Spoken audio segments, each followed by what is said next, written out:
Howdy y'all, welcome back to the channel. Today we're going to take a deep dive into some of the ancient petrified rock formations found all around the world, and we're also going to take a look at some of the most unique mountain ranges. I've been receiving a lot of comments that are referencing me to check out the petrified nature of the old world and look at some of these petrified locations around the world. So that is what we're going to do in this video today. And I'm going to begin in the Petrified Forest in Arizona. They say this forest is named after the many petrified ancient trees that reside on this land. And these trees basically will not decompose. And instead, they form these really amazing crystalline structures. And they have these patterns and these colors that are so unique. And they say that this land is named strictly for these petrified remains of the trees, but there are also many rock formations on this area that simply do not make a lot of sense and are also very unique and seem to have characteristics that we could lend to old world construction, but they say these are actually naturally occurring. And mainly what I want to talk about, at least in this petrified forest in Arizona, is that this petrified forest is said to have had its own Sphinx.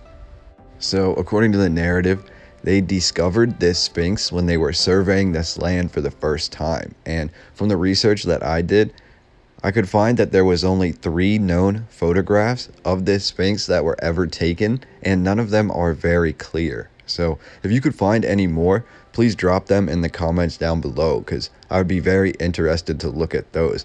Now, you can definitely see that there was a massive sort of rock formation on this mountain or on this mound, and it's really interesting because they say that this formation was not man-made, but you can see some sort of definition to it that indicates that maybe it had a different history than what we were given. However, we'll never really know, because before this park was opened up to the public and before they let this petrified forest be a national monument, they tore down the Sphinx, or it naturally fell. They don't have it written what really happened to it, but when the park was opened, this Sphinx and the definition of this mound were no longer there.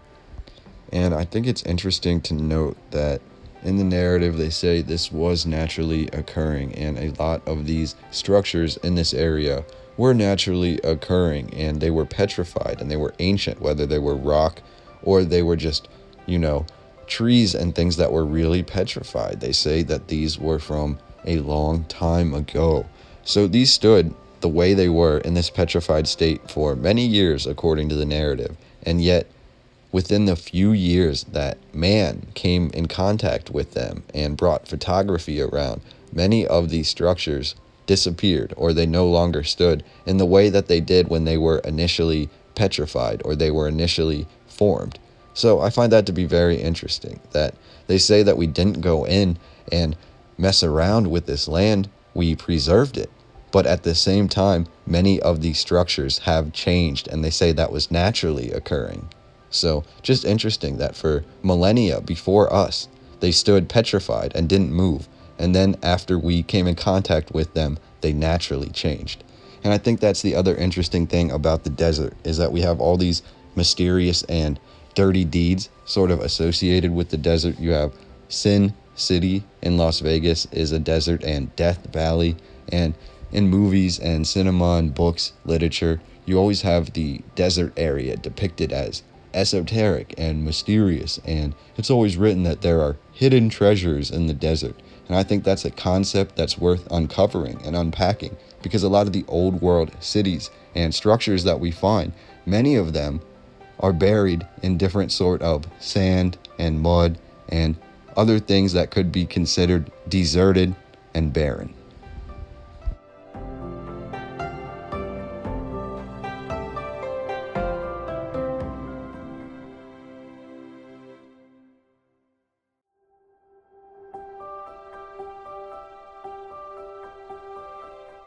Now we're getting to my favorite part of the video, and this is a new concept that I've heard people discussing down in the comments, so I thought I would give it a shot myself.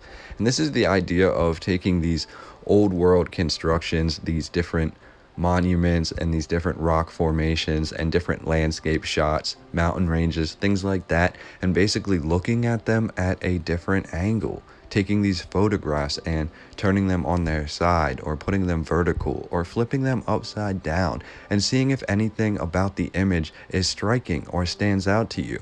And I already did this with a lot of these images, and there's a lot of things that stood out to me. Now, it seems like a novel concept, but look right here at this landscape shot turned on its side, and look at the image that really pops out in this mountain range. That's what we're going to be looking for today. I'm not going to tell you exactly what I see. It's more like a cloud. Basically, look at it, and you can figure out what you see yourself. And I'd love to hear about that down in the comments below.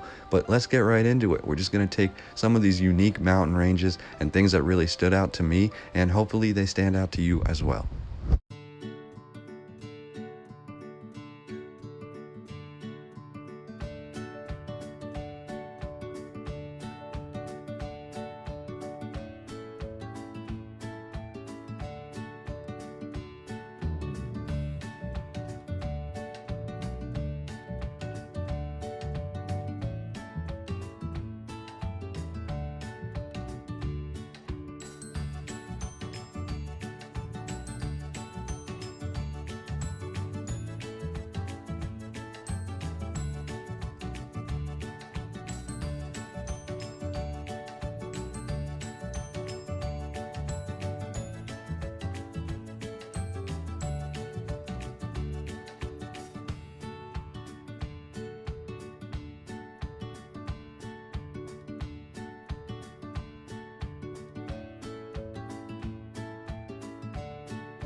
So, what do you think about these mountain ranges? Do you see any sort of imagery hidden within these rocks and these different formations? And also, let me know what you think about Arizona and the petrified tree stumps and the petrified rocks and the different formations around there.